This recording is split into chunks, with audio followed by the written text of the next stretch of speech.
What up, what up? This is Dr. John Delony with Ramsey Network. Dude, we are back with Miss Erica Young, the preferred Ramsey coach. We're digging in, and it's exciting. I'm glad you get to eavesdrop into this conversation that I get to learn from. It's exciting. It's glad to have you back. Okay, so you've been a Ramsey preferred coach for years. You've had your own coach. You've had your own debt journey. You did it with your husband together. You're a former engineer. Now you're a person who gets in the messiness of people's lives. Yeah.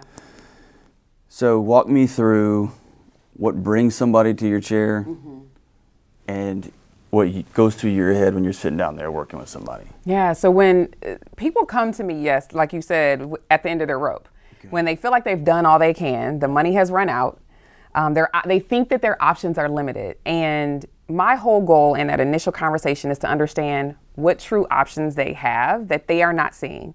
So usually we have these blind spots, and emotionally people get tuned in on this one thing. I can't get any more debt. I don't know how to pay my bills. My kids are, have all these needs, and, I don't know what my future looks like. And they have all these questions, concerns, and they cannot visually see clearly the big picture. And I get a chance to, from the outside looking in, say, yeah, but have you thought about this? Have you thought about this? Have you thought about this? So I love looking for options. I love helping them to see the bigger picture and potentially shift the conversation from lack of hope to what about this, and bringing in some hope and some ideas for them to consider. That's the fun part. So you take it from a math problem to a ecosystem problem. Yeah, right? Absolutely. So when I was working on my doctorate and I was seeing counseling clients, it was my experience that they would come in session 1, session 2. I mean, they would tell me their craziest stuff about their sex lives. They would tell me stuff about past traumas, and they did not want to talk about money. Yeah. And because I had listened to the old Dave Ramsey tapes when I was a kid, Yeah. I would ask them, like, tell me what your financial position is. What kind of debt do you have? And I'm just trying to get a picture of their life. Yeah. They didn't want to talk about it. Right. And they would put anything else out there. They didn't want to talk about that. Yeah. Is that your experience? They know they're coming to me for financial help. Okay, so they're past that. Okay, they're okay. to the point. It is difficult sometimes for people to open up. And that's why I share, I've been there.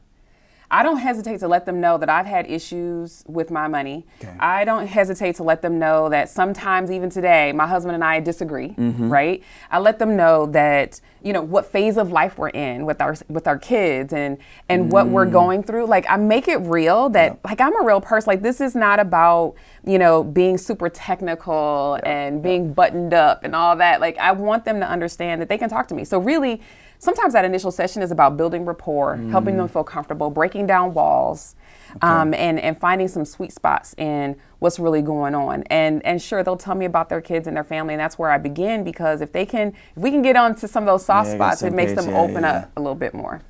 What's a situation when you're meeting with somebody you find yourself that makes you nervous? Yeah. Or that you go...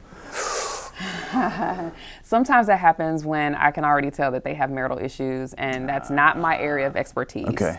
So I'm looking for some of those outliers where they might need someone else in addition to me, or prior to coming to work with me. So if they're needing a CPA, or if they're needing a marriage counselor, so I'll ask those questions. Yeah. I'll be pointed. Do you have a counselor? Okay. Is your child, seeing a counselor? Is this something as a part of your life right now? Since you're seeking help, let's make sure you're getting the right help. Right? Right. And then do they, have a financial planner if they're having some questions that are leading in that direction, because that's not my area of specialty. So I want to make certain that they're in the right place and that they're getting the help that they need. And if I can help them, fabulous, let's move forward. So if you were to the millions of people out here, there's not millions of you, but I just say that because that makes me feel better. What is a signal somebody knows when they're over their head? Yeah, well, usually they have no more credit because they've been using credit, and they're like, I've got, things There's to do. nowhere else to get money. There's nowhere else to go. Okay. Somebody has lost a job. There was some type of medical event. Somebody had a baby. Yeah. Life change causes people to wake up, and that's a good thing. Yeah. So sometimes people are very scared of it, and I look at fear and anxiety in terms of, what's really going on, and how can we expand and say, okay, now that you know, what action are you taking? Now that you know, what are you going to do with that information? The fear, let's allow it to wake you up versus shut you down. And most of the time, people will just shut down and retreat and cower. And so I want to empower them to say, well, it's a good thing you found out. That's right. And now what are we going to do? How can we take action and you don't have to do this by yourself? And I'd even go further to say you can't do this by yourself. Yeah, most of the time we can't. Right? I can't. I don't know many people that have been successful. Or we'll struggle through. Yeah. And I mean, then we're the walking wounded, right? So how do we, right. Do this in a way that is healthy, productive, and it takes us to where we really want to be? So we're in the middle of, there's just only so many ways to say this, but we don't have a playbook for 40 plus million people out of work. Yeah. We don't have a playbook for,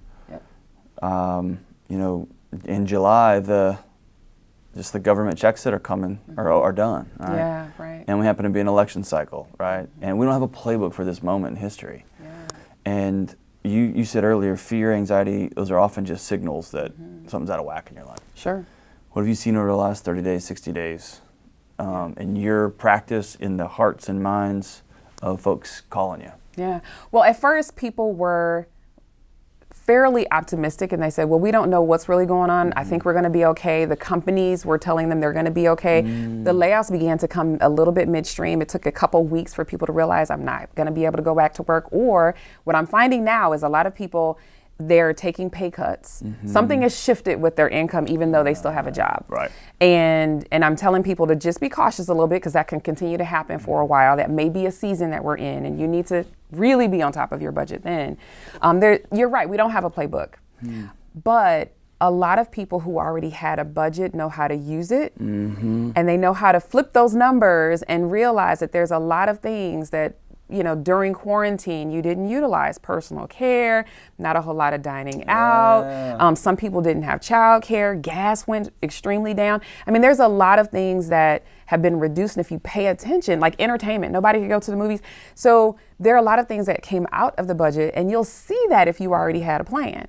So there's been a range of emotions. People, the anxiety is actually growing versus going down, even though people are opening up, the states are opening up. And I think it's something that we have to pay attention to in your personal economy in your house. What's shifting? What can you control? What can't you control? And where do you need to seek some help? So coaches are by nature optimistic, right? They go into situations and they say, like, I think we can win this game, right? Otherwise, it wouldn't be a coach. If a coach you're like, right. Every game we're going to lose, guys, right? What people often don't get to see is what I would call the exhale part of being a coach. Or my past work was with executives and leaders and folks who their job is taking care of other people, which is what you do. What is something that's making you nervous now? That's making you like, I don't know, man. It's exhausting. I mean, helping to show up and make certain that I'm present for them when I too have to make certain that my household, personal economy, and all those things are okay. And so just knowing that I can be present and not overwork myself, which I think I did in the beginning. Like in that first month, I was like, oh, let me meet the need, let me be out there, let's have a Zoom call, let me do all the newsletters and all the things to be present for my community. And then one day I just, yes, it was a Thursday. Oh, you and remember, huh? I do. And I said, whoa, okay, maybe this is the day I need to take off.